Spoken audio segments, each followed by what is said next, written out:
7 দিনের মধ্যে ঢাবির শিক্ষার্থী সাম্য হত্যার রহস্য উদ্ঘাটন করা হবে বলে জানান ডিএমপি কমিশনার। বলেন, দ্রুত বিচারের জন্য বিশেষ ট্রাইব্যুনালে তথ্য দেবে পুলিশ। আর ঢাকা বিশ্ববিদ্যালয় কর্তৃপক্ষ বলছে, সোমবারের মধ্যে প্রতিবেদন জমা দেবে তদন্ত কমিটি।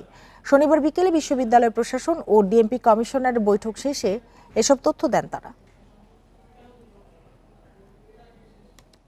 গত মঙ্গলবার সোহরাওয়ার্দী উদ্যানে ছুরিকাঘাতে নিহত হন শাহরিয়ার আলম সাম্য।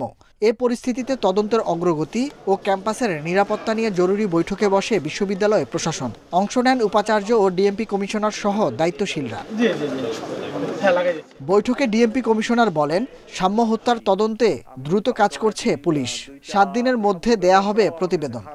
তদন্তের স্বার্থে আমরা অনেক কথাই বলতে পারতেছি না, তবে মনে করতেছি যে 1 সপ্তাহের মধ্যে এটা উদ্ঘাটিত হবে। দ্রুততম সময়ে বিচারের জন্য বিশেষ ট্রাইব্যুনালে আমরা এটা পাঠায়ে দ্রুততম সময়ের মধ্যে বিচার করে সর্বোচ্চ শাস্তির ব্যবস্থা গ্রহণের জন্য সকল ব্যবস্থা নেব। দ্রুত বিচারের লক্ষ্যে সর্বোচ্চ চেষ্টা করা হচ্ছে বলে জানান উপাচার্য। সাম্য হত্যা নিয়ে স্বরাষ্ট্র উপদেষ্টার সঙ্গেও বিশেষ সভার আয়োজন করা হয়েছে। বিশ্ববিদ্যালয় প্রশাসনের তরফ থেকে টিএসসি সংলগ্ন যে সিসিটিভি ফুটেজ, সেটি আমরা ইতিমধ্যেই আইনশৃঙ্খলা রক্ষাকারী বাহিনীর কাছে আমরা সরবরাহ করেছি।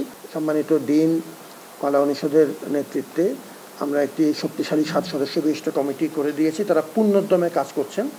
বিশ্ববিদ্যালয় বহিরাগতের আনাগোনা কমানো ও ক্যাম্পাসের জন্য আলাদা পুলিশিং নিয়ে আলোচনা চলছে বলে জানায় কর্তৃপক্ষ। কাজ করে যাচ্ছি আমাদের। Nahid Kamal, independent news, Dhaka.